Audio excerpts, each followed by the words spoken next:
Faixa 11. Uma mente duvidosa e descrente.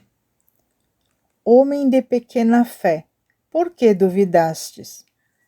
Mateus capítulo 14, versículo 31. Admirou-se da incredulidade deles. Marcos capítulo 6, versículo 6. Geralmente falamos sobre dúvida e descrença juntas, como se elas fossem a mesma coisa. Na verdade, embora elas possam estar ligadas, as duas são muito diferentes. No dicionário expositivo das palavras do Novo Testamento define duvidar na forma de verbo como estar em dois caminhos, implicando incerteza em qualquer deles.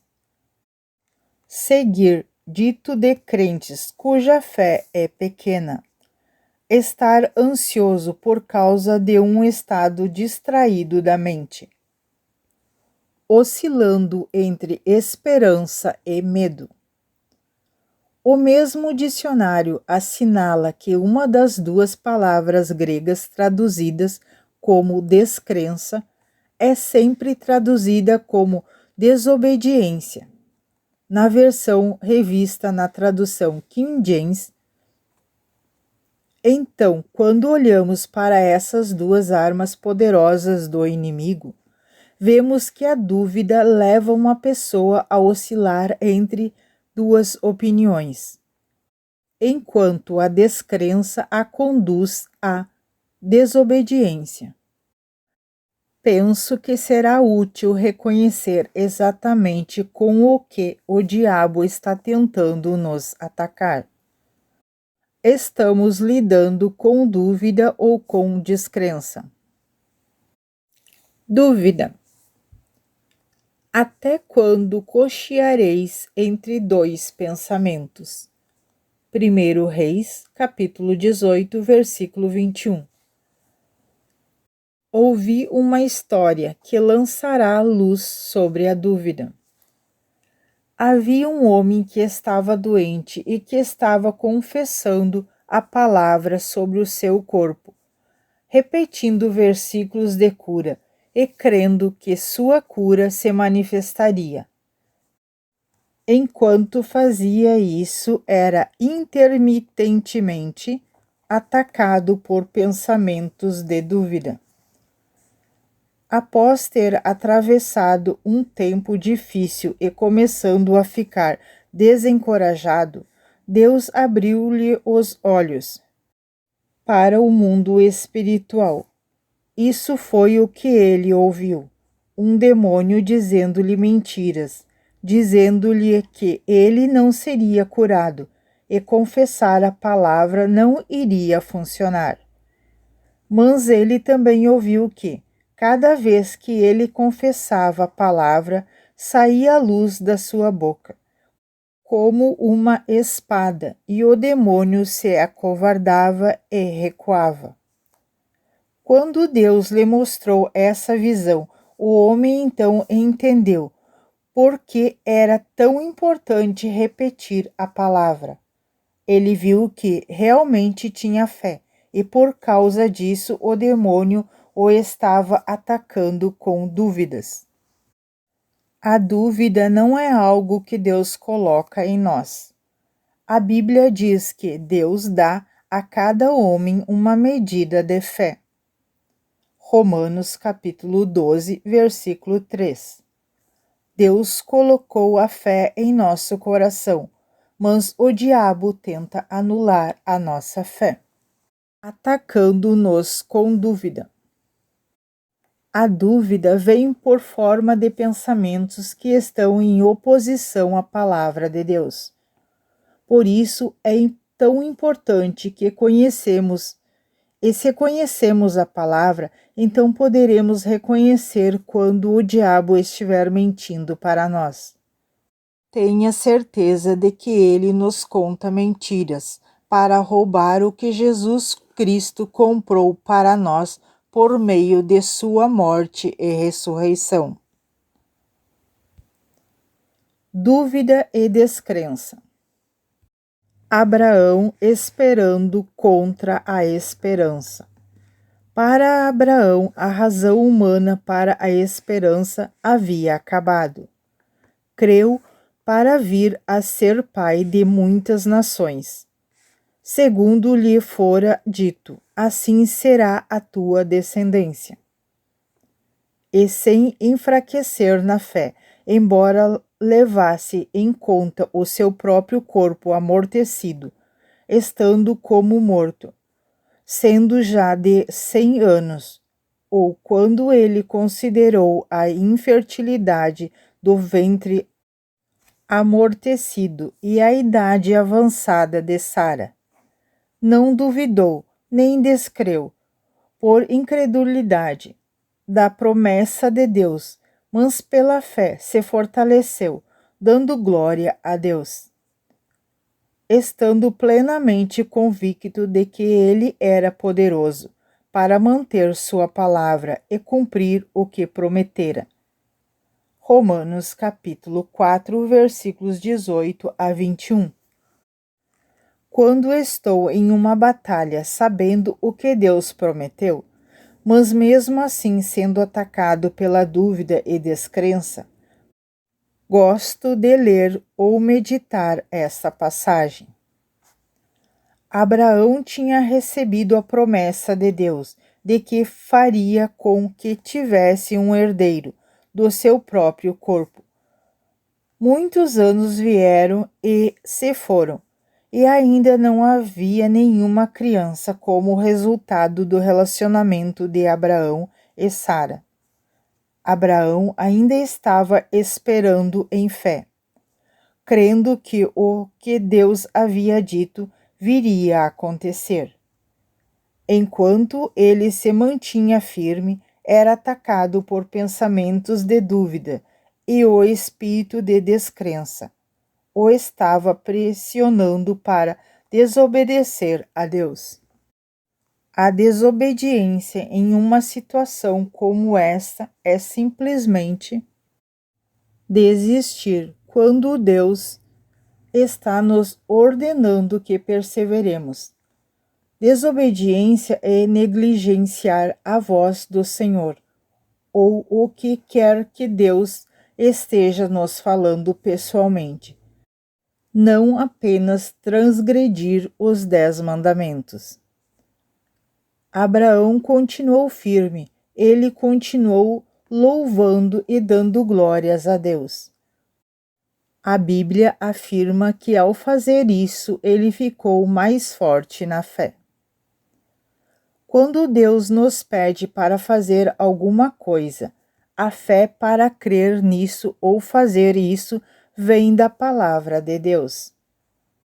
Seria ridículo Deus esperar que fizesse alguma coisa sem nos dar a habilidade de crer que podemos fazê-lo.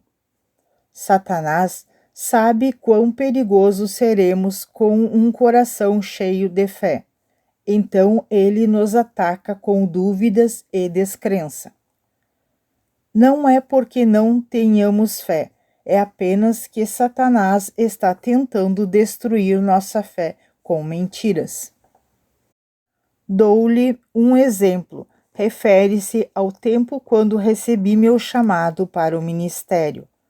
Era uma manhã comum como outra qualquer, exceto que tinha sido cheia do Espírito Santo. 3 semanas antes, tinha acabado de ouvir meu primeiro áudio de ensino. Era uma mensagem do pastor Ray Mulsholder, intitulada Passe para o Outro Lado. Estava agitada em meu coração e surpresa que alguém pudesse ensinar 1 hora inteira usando um versículo e que toda a palestra fosse interessante. Enquanto estava arrumando minha cama, subitamente senti um desejo intenso, bem no meu íntimo, de ensinar a palavra de Deus. Então a voz do Senhor veio a mim dizendo: Você irá a todos os lugares e ensinará a minha palavra e terá um amplo ministério de fitas gravadas.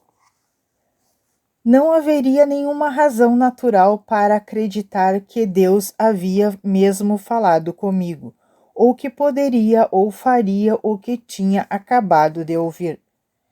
Tinha muitos problemas dentro de mim. Não teria chegado a ser um material ministerial. Mas Deus escolhe as coisas fracas e tolas do mundo para confundir as sábias. 1 Coríntios capítulo 1, versículo 27. Ele olha para o coração do homem, não para a sua carne. 1 Samuel capítulo 16, versículo 7. Se o coração está correto, Deus pode mudar a carne. Embora não houvesse nada na área natural que indicasse que deveria acreditar, quando o desejo veio sobre mim, senti-me tão cheia de fé que poderia fazer o que o Senhor queria que fizesse. Quando Deus chama, Ele dá o desejo, a fé e a habilidade para fazer o trabalho. Mas também quero dizer-lhe que, durante os anos que passei em treinamento e em espera, o diabo me atacou regularmente com dúvida e descrença. Deus coloca sonhos e visões no coração do seu povo. Eles começam como sementinhas. Assim como uma mulher tem uma sementinha plantada em seu ventre quando ela fica grávida, da mesma forma nós nos tornamos grávidos, figurativamente falando, com as coisas que Deus fala e promete. Durante a gravidez, Satanás trabalha arduamente para tentar fazer com que abortemos nossos sonhos. Uma das armas que ele usa é a dúvida e a outra a descrença.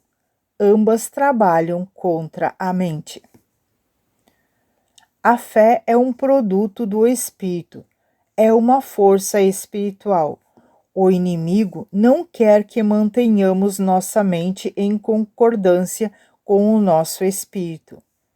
Ele sabe que se Deus colocar fé em nós para fazermos alguma coisa e se formos positivos e começarmos a crer consistentemente que realmente podemos fazê-la, então faremos um estrago considerável ao reino do mal. Continuando andando sobre as águas.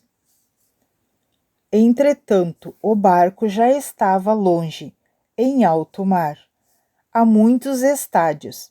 Um estádio corresponde a aproximadamente 200 metros da terra, batido e açoitado pelas ondas, porque o vento era contrário. Na quarta vigia, entre 3 e 6 horas da manhã, da noite, foi Jesus ter com eles, andando sobre o mar. E os discípulos, ao verem-no andando sobre as águas, ficaram aterrorizados e exclamaram: "É um fantasma?" E tomados de medo gritaram. Mas Jesus imediatamente lhes disse: "Tende bom ânimo, sou eu, não temais."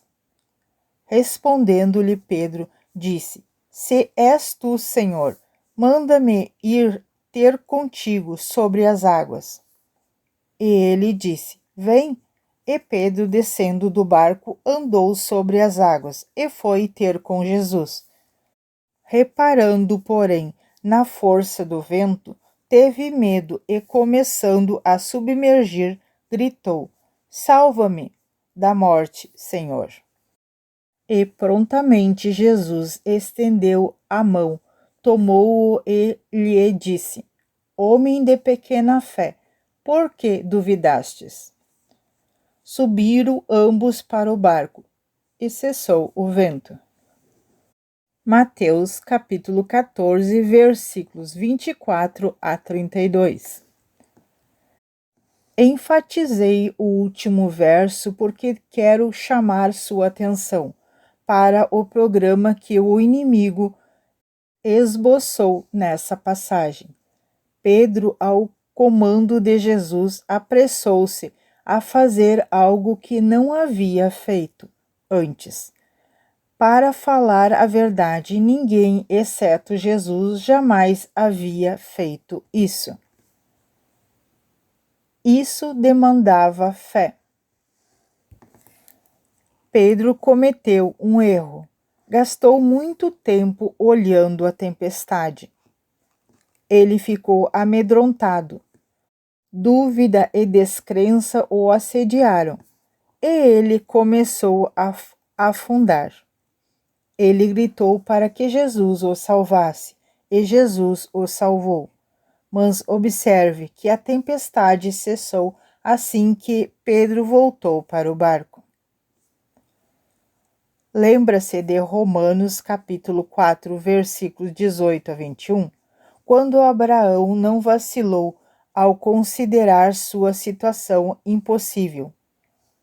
Abraão conhecia as condições, mas, diferentemente de Pedro, não creio que ele pensava ou falasse nisso o tempo todo. Podemos estar conscientes das nossas circunstâncias e, ainda assim, propositadamente, manter nossa mente em alguma coisa que aumentará e edificará a nossa fé. E é por isso que Abraão se manteve ocupado, louvando e glorificando a Deus. Glorificamos a Deus quando continuamos a fazer o que sabemos que é certo, mesmo que as circunstâncias adversas. Efésios capítulo 6, versículo 14. Nos ensina que em tempos de guerra espiritual devemos colocar o cinturão da verdade. Quando a tempestade vier em sua vida, bata os pés, levante o rosto resolutamente e determine-se, pelo Espírito Santo, a ficar fora do barco. Muito frequentemente a tempestade cessa assim que você desistir e engatinhar de volta para um lugar de segurança e proteção. O diabo traz tempestades em sua vida para intimidá-lo. Durante uma tempestade, lembre-se de que a mente é o campo de batalha. Não tome suas decisões baseadas em pensamentos ou sentimentos, mas confira em seu espírito. Quando fizer isso, você encontrará a mesma visão que estava lá no começo. Nenhuma excitação é permitida. Se, porém, algum de vós necessita de sabedoria, peça a Deus, doador, que a todos dá liberalmente, e nada lhes implorará, e ser-lhe-á concedida, sem reclamar, sem reprovar ou censurar.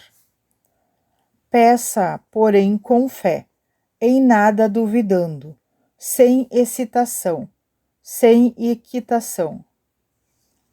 Pois o que duvidas lhe excita e se inquieta. É semelhante à onda do mar, impelida e agitada pelo vento. Verdadeiramente não suponha este homem que alcançará do Senhor alguma coisa que pedir. Tiago, capítulo 1, versículos de 5 a 7. Meu pastor Rick Sheldon conta uma história sobre como ficou confuso tentando decidir o que fazer quando ele se formou no seminário bíblico. Deus havia colocado firmemente em seu coração o desejo de voltar a St. Louis, Missouri, e começou uma igreja local. depois da sua formatura, o que ele pretendia fazer. Entretanto, quando chegou a hora de ir, ele tinha aproximadamente $50 no bolso, uma esposa, uma criança e outra a caminho. Obviamente, suas circunstâncias não eram muito boas. Em meio ao processo de tomar uma decisão, ele recebeu duas ótimas ofertas para trabalhar com um grupo de ótimos ministérios, grandes e bem estabelecidos. Seu salário teria sido bom. As oportunidades ministeriais eram atrativas e, se nada mais houvesse, apenas a honra de trabalhar para qualquer desses ministérios teria animado seu ego. Quanto mais ele pensava, mais confuso ele ficava. Parece que o senhor Dúvida o estava visitando, não? No momento ele sabia o que queria fazer e agora ele estava hesitando entre as opções. Como suas circunstâncias não favoreciam a sua volta a St. Louis, ele estava tentando aceitar uma das outras ofertas, mas não conseguia se sentir em paz em qualquer uma das direções. Finalmente, ele pediu conselho a um dos pastores que lhe havia oferecido um emprego. E o homem sabiamente disse: vá para algum lugar, fique quieto e desligue a cabeça e faça o que está em seu coração. Quando ele seguiu o conselho do pastor, descobriu rapidamente que em seu coração estava a igreja em St. Louis. Ele não sabia como poderia fazê-lo com o que tinha em suas mãos, mas ele seguiu em frente, obedientemente, e os resultados foram maravilhosos. Hoje, Rick Sheldon é o fundador e pastor principal do Life's Christmas Center, em St. Louis, Missouri. Atualmente, a Life's Christmas Center é uma igreja de aproximadamente 3.000 membros, com alcance mundial. Milhares de vidas têm sido abençoadas e transformadas ao longo dos anos, por meio desse ministério. Fui pastora adjunta lá por 5 anos e meu ministério, Live Indoor, nasceu durante esse tempo. Pense em quanto o diabo teria roubado mediante a dúvida e a descrença, se o pastor Sheldon tivesse sido dirigido pela cabeça em vez de pelo coração. A dúvida é uma escolha. Cedo de manhã, ao voltar para a cidade, teve fome. E vendo uma figueira à beira do caminho, aproximou-se dela.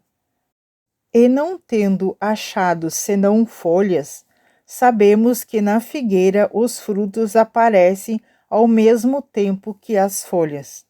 Dizem-lhe: nunca mais nasça fruto de ti. E a figueira secou imediatamente. Vendo isso, os discípulos admiraram-se grandemente e exclamaram: como secou depressa a figueira! Jesus, porém, lhes respondeu: em verdade vos digo que se tiverdes uma confiança verdadeira e firme, e não duvidares, não somente fareis o que foi feito à figueira, mas até mesmo se a este monte disserdes: erguei-te e lançar-te no mar, tal se sucederá. E tudo quanto pedirdes em oração, crendo e realmente acreditando, recebereis. Mateus capítulo 21, dos versículos 18 ao 22. Quando seus discípulos se maravilharam e perguntaram a Jesus como ele era capaz de destruir a figueira com uma palavra apenas, em essência, ele lhes disse: se vocês tiverem fé e não duvidarem, vocês podem fazer a mesma coisa que fiz com a figueira, e outras obras maiores farão. João capítulo 14, versículo 12. Nós já estabelecemos que a fé é o dom de Deus, então sabemos que temos fé. Romanos capítulo 12, versículo 3. Mas a dúvida é uma escolha. É a tática de guerra do diabo contra a nossa mente. Como você pode escolher seus próprios pensamentos quando a dúvida vier? Você deverá aprender a reconhecê-la pelo que ela é e dizer não, obrigada, e continuar crendo. A escolha é sua.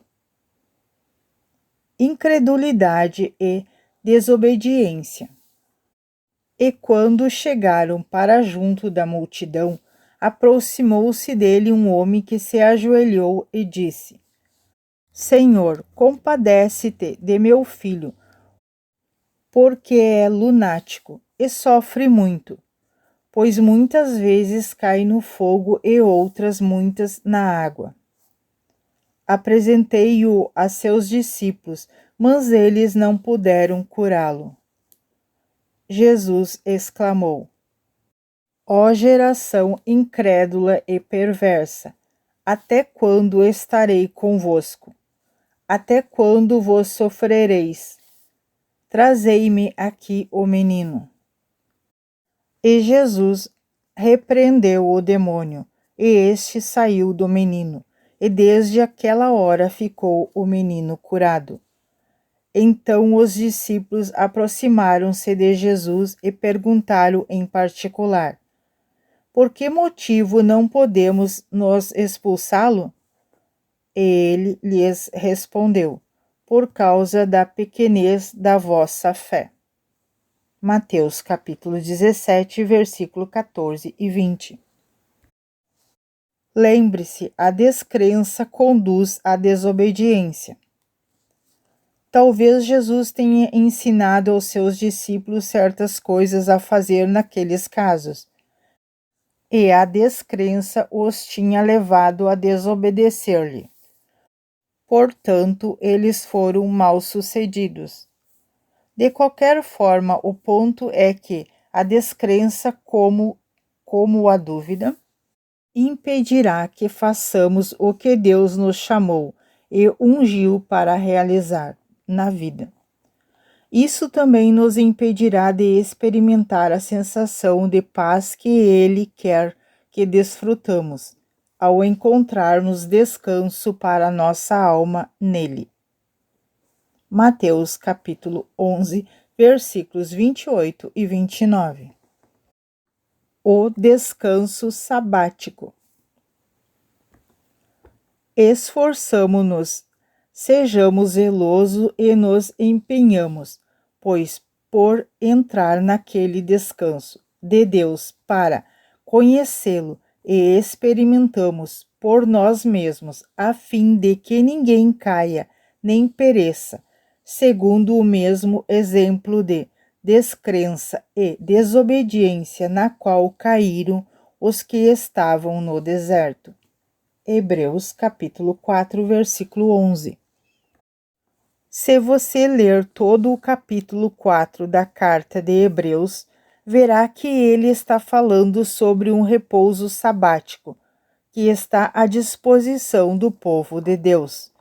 Debaixo da antiga aliança, o sábado era observado como um dia de repouso. Debaixo da nova aliança, esse descanso sabático aqui referido é um lugar de descanso espiritual. É um privilégio de cada crente recusar preocupar-se ou ter ansiedade. Como crentes podemos entrar no descanso de Deus. Uma observação cuidadosa, de Hebreus 4, versículos 11. Revela que só entraremos naquele descanso crendo, e seremos privados dele pela descrença e pela desobediência. A desobediência nos manterá em um viver desértico, mas Jesus providenciou um lugar permanente de descanso, que pode ser habitado apenas se vivermos pela fé. Vivendo de fé em fé.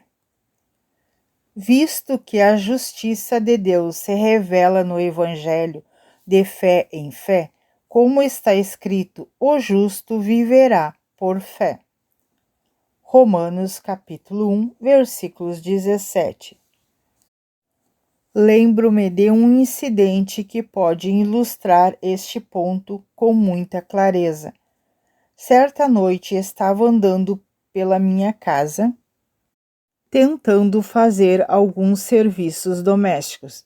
Estava muito infeliz, não tinha nenhuma alegria. Não havia paz no meu coração. Ficava perguntando ao Senhor: o que está errado comigo?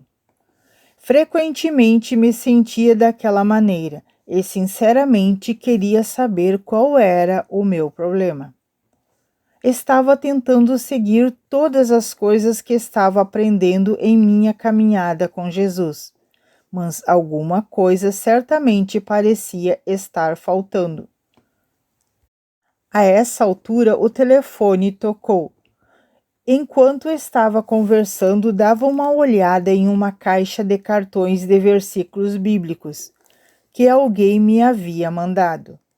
Na verdade, não estava olhando para nenhum deles, apenas mexendo neles, enquanto estava falando ao telefone. Quando desliguei, decidi escolher um ao acaso, para ver se conseguia algum encorajamento. Tirei Romanos capítulo 15, versículo 13. E o Deus da esperança vos encha de todo o gozo e paz no vosso crer, através da experiência da vossa fé, para que sejais ricos, abundantes de esperança no poder do Espírito Santo. Eu vi. Todo o meu problema era a dúvida e a descrença. Estava fazendo a mim mesma infeliz por acreditar nas mentiras do diabo. Estava sendo negativa. Não poderia ter alegria e paz porque não estava crendo. É impossível ter alegria e paz e viver em descrença. Tome a decisão de acreditar em Deus e não no diabo. Aprendi a viver de fé em fé. De acordo com Romanos capítulo 1, versículo 17, essa é a maneira como a justiça de Deus é revelada. O Senhor precisou revelar-me que, em vez de viver de fé em fé, eu vivia frequentemente de fé em dúvida e descrença. Então voltava à fé por um pouco e mais tarde retomava a dúvida e a descrença. Ia para trás e para frente, de uma a outra. Por isso estava tendo tanto problema e infelicidade em minha vida. Lembre-se que, de acordo com Tiago, capítulo 1, versículos 7 e 8, o homem de ânimo doble é instável em todos os seus caminhos e jamais recebe o que ele quer do Senhor. Decida que você não será de ânimo dobre. Não viva na dúvida. Deus tem uma grande vida planejada para você. Não permita que o diabo a roube por mentiras. Em vez disso, refutai argumentos e teorias e racionalismo e a toda altivez que se levanta. contra o verdadeiro conhecimento de Deus, levando cativo todo o pensamento e propósito à obediência de Cristo, o Messias, o ungido. Segundo Coríntios, capítulo 10, versículo 5.